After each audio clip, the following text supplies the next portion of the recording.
Hello, Calm Mamas. Stephanie Dickerson here. I think I am here with you. Let me see. Okay. Yes, it looks like I am. Let me know if you're here with me. I am here today in the Calm Mother Connection to talk to you about a really juicy topic. This was on last week's agenda too, but I am on a new platform and wasn't quite aligned to get here to talk to you last week, but very juicy topic, taming the shame beast. And as things continue to really get activated, a lot of discord and disconnection, and coming together and all of those things in our collective and collective consciousness. This is such an important time to be having this discussion on taming the shame beast, what it means to own and heal our own shame, the main driver of all disconnection, of all feeling of separation, of separateness, and therefore all outcomes, painful outcomes that stem from that, whether it is disease, discord, all forms of disconnection, pain, addiction, disease, racism, seeing other people as less than, being in judgment, blame, shame of all kinds. So that's what I'm here to talk to you about today, and hopefully also to remember to let you know how to get in touch with me and how you can work with me. I have two main programs that I run, and one of them is called Healthy Hunger, and it's specifically to help parents walk through their struggles with their picky eaters and to become the calm, confident commanders of their kitchen that they know that they are deep down and that they want to be on a daily basis. And the second one is a 12-week transformational program for mothers called Awaken to Love. And really in that program, we're doing all of the deep healing work that I will be talking to you about today. So diving in and digging into this topic, shame. I want to start with the definition that Brene Brown uses, loosely paraphrasing her, that shame is the deep pain that we feel, the deep pain and fear of feeling like we are fatally flawed in some way that keeps us separate, that we have done something or failed to do something that we needed to do or not do to make ourselves lovable and therefore worthy of connection. So that pain, that deep pain of feeling like we are flawed in some way that keeps us separate, shows up inside of us as a feeling that there is something wrong with us. Feeling just like, what is wrong with me? Have you ever said that to yourself? Feeling like we shouldn't feel the way that we do. So feeling like we don't have a right to our feelings and the emotions that we do have. So constantly diminishing ourselves, saying we shouldn't feel that way. It feels like we are missing some key ingredient. Likely a key ingredient that everyone else has, but some like key piece of our personality that we need to be successful as a wife or as a mother. Or it's just a human being, honestly. We feel like we're broken and that we'll never have a successful relationship or we'll never be happy. That we're broken in some way, fatally flawed in some way that's going to keep us from finding ultimately our own sense of happiness. And this fear, this pain, it keeps us hustling. Yeah, it keeps us hustling, trying to keep at bay the evidence of our brokenness, trying to keep anybody from seeing those parts of ourselves. And I'll get into that more. The last pieces I'm going to say right now about that is it keeps us stuck in judgment and blame. Stuck in judgment and blame. We feel separate from others, and therefore we either blame them or judge them or blame ourselves or judge ourselves. There's different ways that that tends to show up either directed towards ourselves or directed outward and outward towards others. But either way, shame is the main driver of disconnection. So all disconnection, discord in the outer world is a manifestation of shame at the individual level, at our inner in our inner world, in our relationship with ourselves. And if we want to heal the disconnection in the world, to mend the separation that is so apparent right now, that's being really opened up in order to be mended. I deeply believe that this is a cycle of healing. If we want to be a part of that cycle of healing, make no mistake, I hope that as you, it's my deepest wish that as you follow along with this talk, and if it resonates with you at all, that you really hear this, that the path to healing the pain of the world is to heal the pain within us, the pain and shame within us. That's how we can be 100% sure that we are on the path to being the support that we want to be, the anchors of light, the conscientious creators, the supporters of all that's good in the world. If we want to know that our actions are always towards the highest good of the world around us, then we want our actions to be towards the highest healing within us. So I really hope that that's what you're hearing, and that you get more and more confirmation of that as we continue on this topic. And how do we know if shame is a driver for us? And here's some of the ways that you might see if any of these feel true for you. But we keep secret how bad we feel, like inside. You just feel really bad, and you don't really share that with anybody. There's lots of things that you wouldn't want people to know about you, even your partners. That might be secrets that you've never told, burdens that you're carrying of wrongs that you've done or things that you've left undone that feel to you like evidence of this fatal flaw, that you are somehow broken or wrong or not lovable.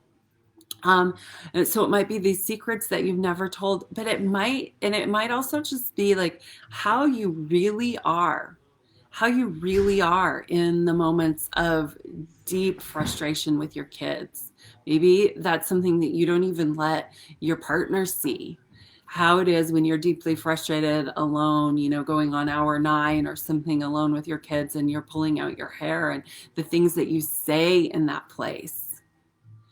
So if there is a big swath of your life that you would not, one of my spiritual teachers said, if you are not living in alignment until if you had your entire life broadcast on TV, you would feel comfortable about it. So what is it that you don't want others to see? And another way is that we really downplay. I mean, I said this already, but we're really downplaying how unhappy we are because, again, we feel like we shouldn't feel the way that we do. And so we know that shame is a driver for us if we downplay how unhappy we are. And if we are telling ourselves stories about why we shouldn't feel the way that we do, or about things that we have done or that we have left undone, about our wrongness, okay? We feel separate. When shame is the driver and when we feel disconnected, we feel separate. When we feel separate, this is just part of the really sad piece of this, why it's so important to heal, is that we push away love and belonging. We push away the love and the belonging and the healing and the reparations that are there for us. And we don't want to. Of course we don't want to.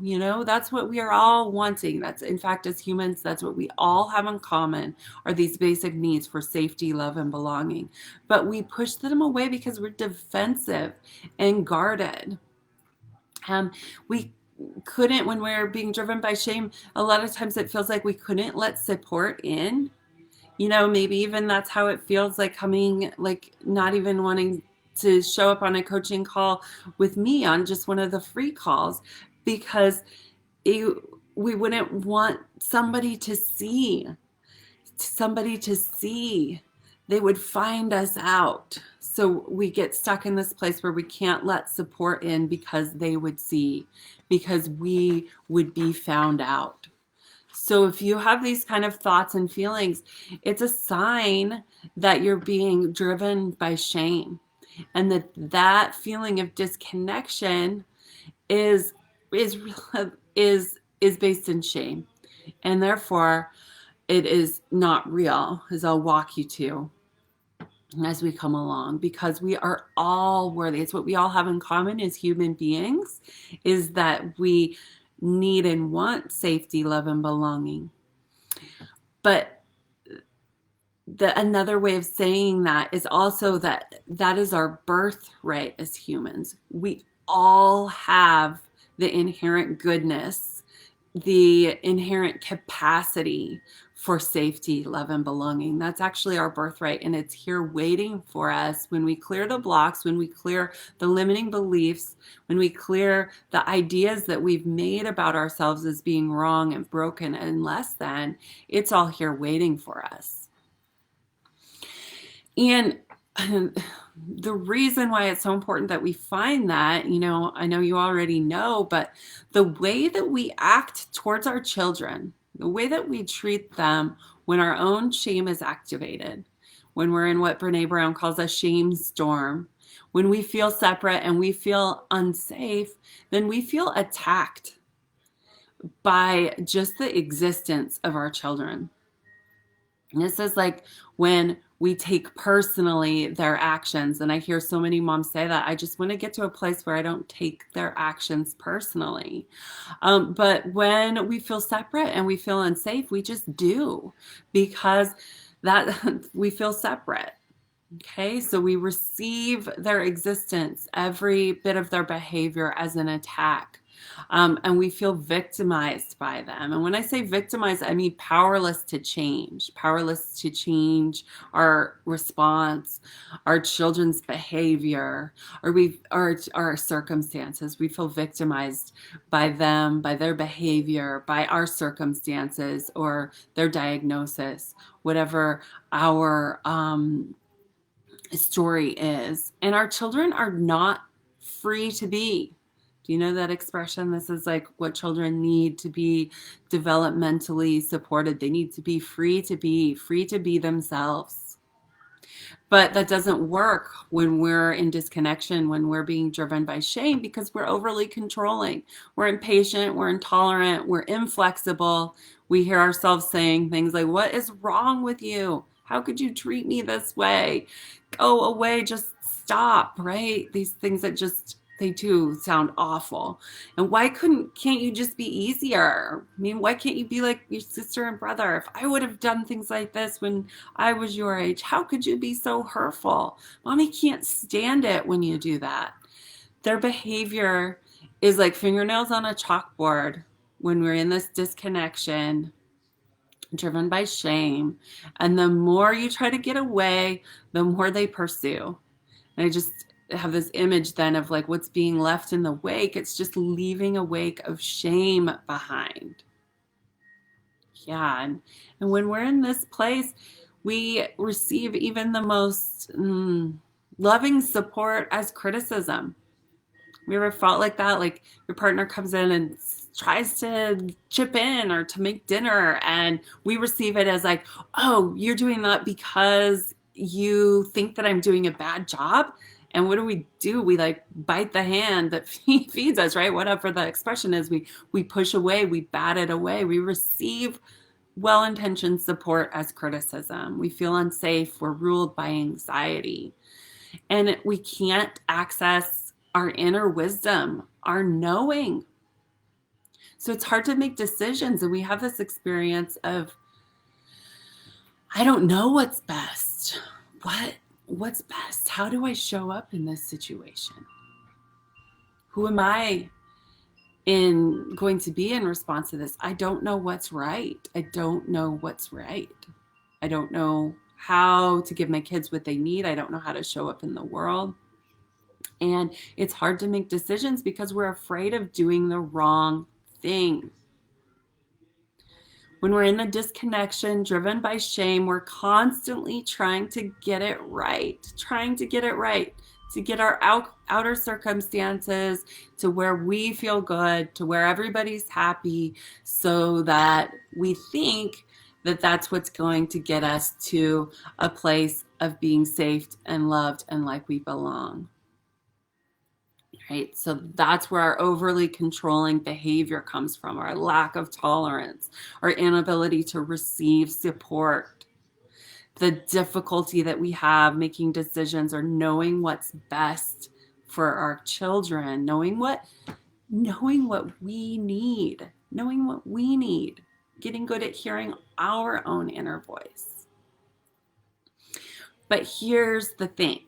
If you haven't already heard this, I hope that you can hear it now, but safety, love, and belonging, they are a function of our inner worlds, how much shame we're carrying, how much deep fear and pain are we reckoning with, fear and pain around being broken, feeling like we are flawed, that we have screwed up beyond repair, or that we have been broken or damaged by a million things, but by trauma, by lack, by privilege.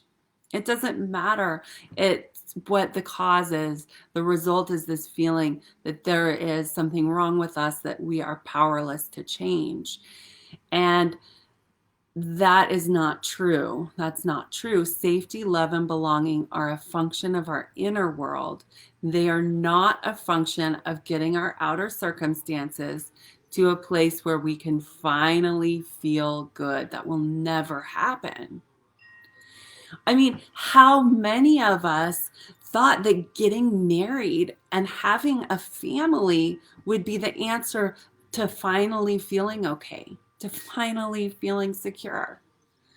I would love it if you guys could raise your hands on that one, if I could see, if I was with you in person. How does that land when you hear that? How many of you thought that getting married and having a family and having the perfect whatever you have, or having X amount of dollars in the bank, would be the key to finally feeling better? And, and we're still struggling to get everything right, still stuck not being able to receive love, to feel safe, and to feel like belonging, because it's a reflection of our inner world. It's an inside job.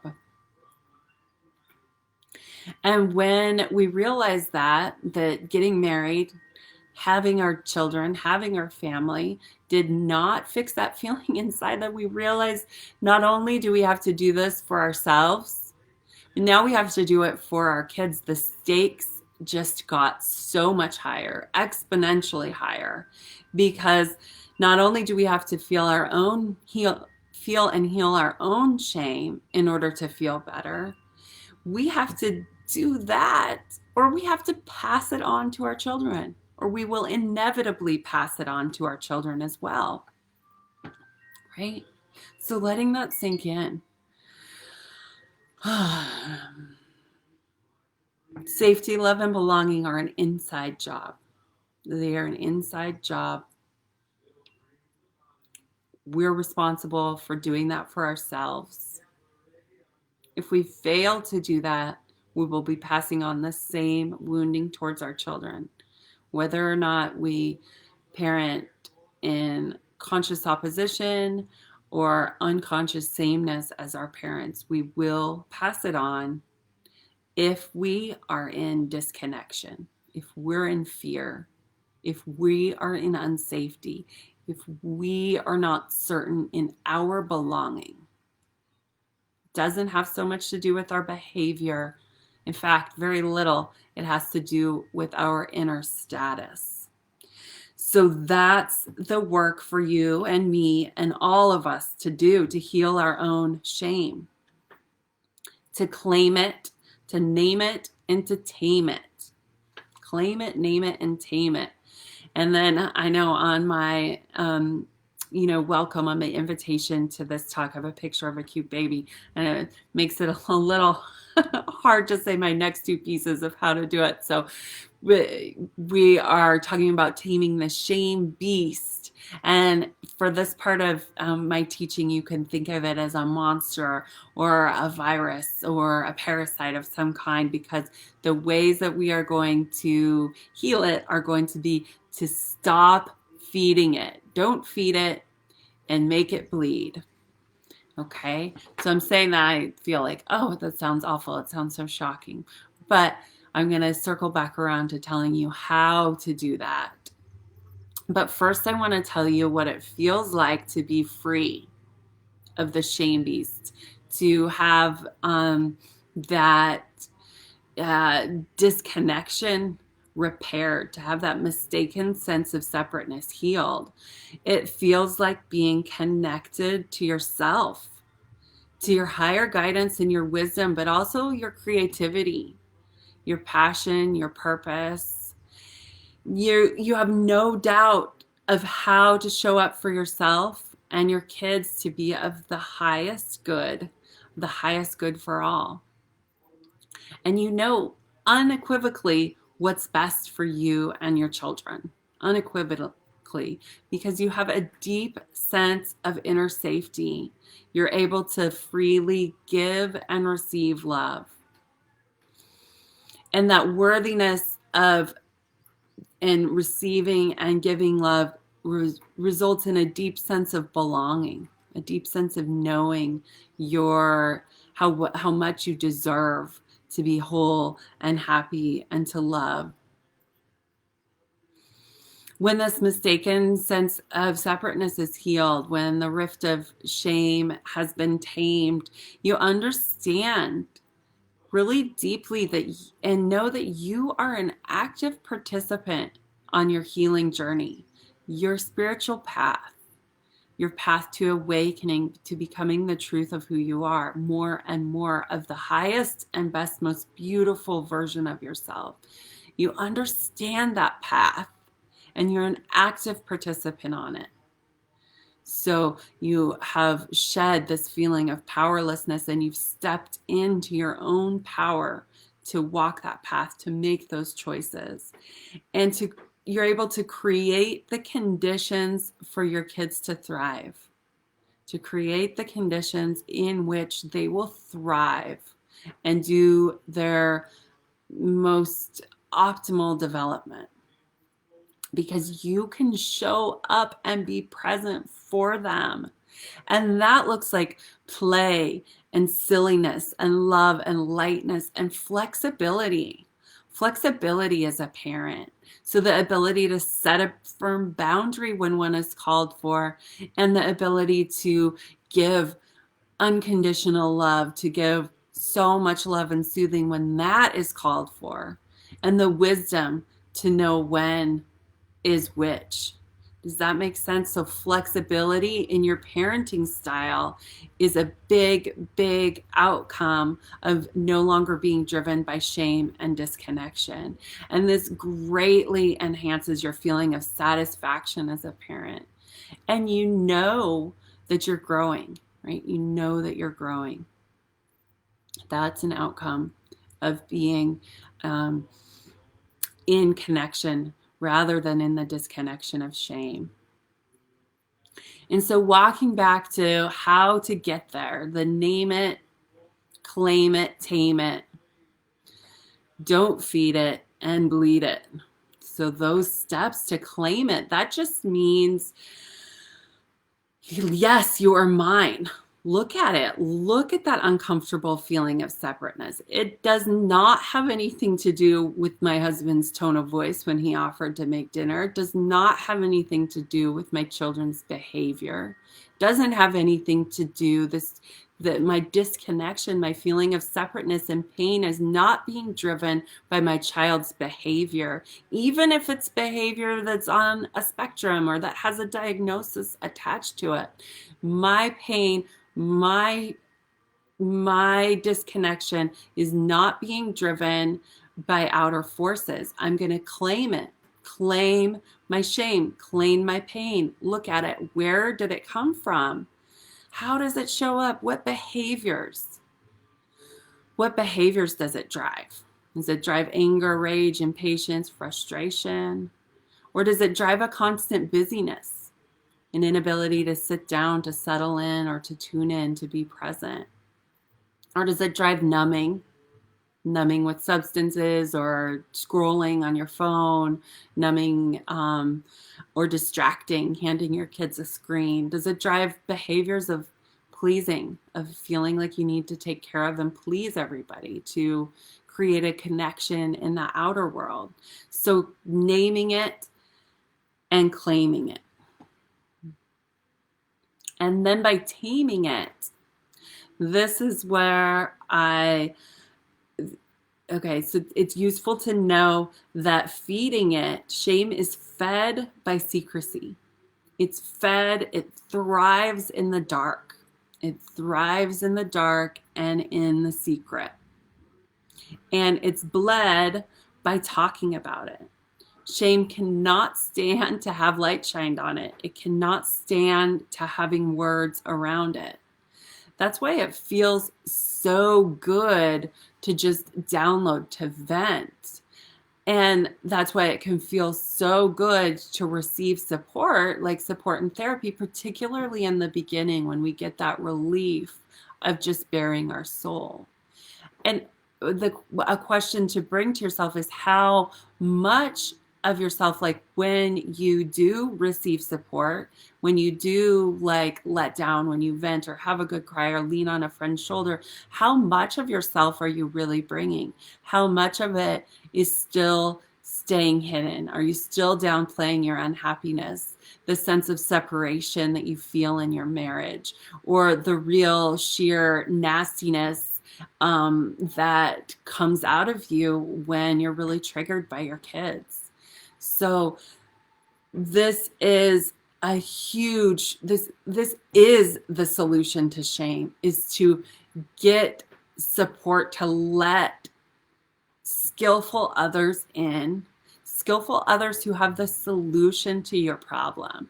So your husband, your friends, they likely don't have the solution to your problem. So getting support from someone who can really, really help you.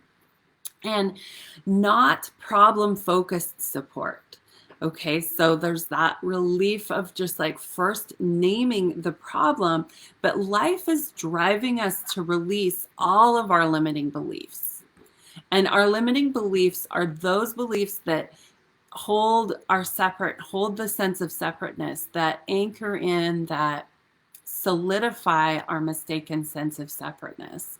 So life is driving us towards reconnection, towards healing this, what in Ayurveda is called prajaparad, the mistake of the intellect. Shame is a big part of this mistake, the mistaken feeling that we're separate, that we don't belong, that somehow we're flawed or broken.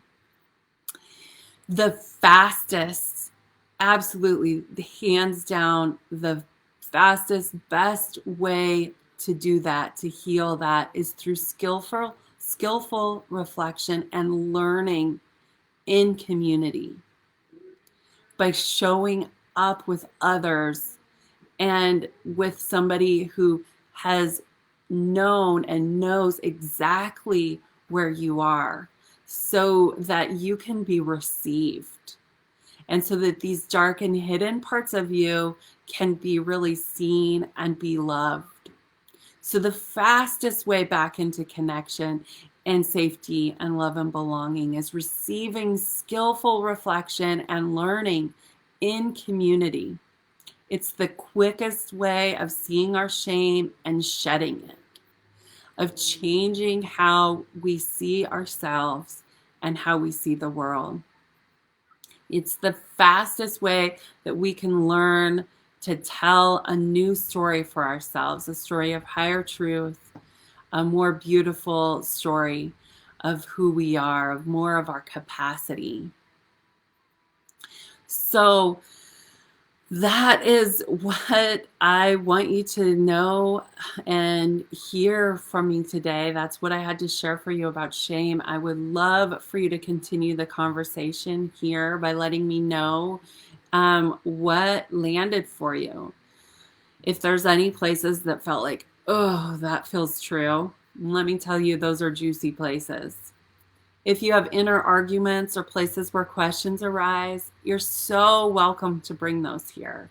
This is a place for discussion, for questions, for questioning, and I really will receive anything that you bring forth here. And I really want you to know that if you feel this call to do the healing work, if you're recognizing, yeah, I thought that I would feel different. I thought I would feel whole when I had kids and when I was married, and I don't. I still feel aching. I feel separate. I push them away. I'm ashamed. I have shame. I'm ashamed of how I act, of how I treat them. Then I really, really urge you to reach out to me, because I know unequivocally, without a doubt, that I can walk you from that shame, walk with you, and show you the path into creating your own inner sense of safety, love, and belonging, so that you can raise your children in shame-free conditions, so that we can do the hard work of changing our world. You guys, I love everything that is happening so much, everything that is being brought to the surface. But if we don't include in that discussion a healing of our own shame, then all of the learning that we're doing, all of the discussions that are being had, all of everything is just moving around deck chairs on the Titanic, okay?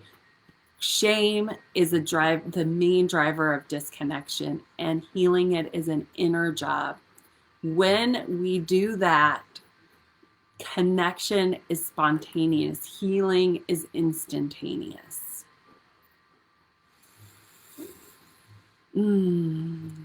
So I really just am feeling so much gratitude for the place that I have with you here to have this conversation. And I'm just really grateful in advance for the support that you're going to receive from this and the ahas that you're going to have. And I really urge you, now is the time to start doing the real work of shedding your shame, of healing your sense of separateness, so that you have the possibility of passing on to your children wholeness and the tools that they need to right whatever misunderstandings that about themselves that they make from their time growing up.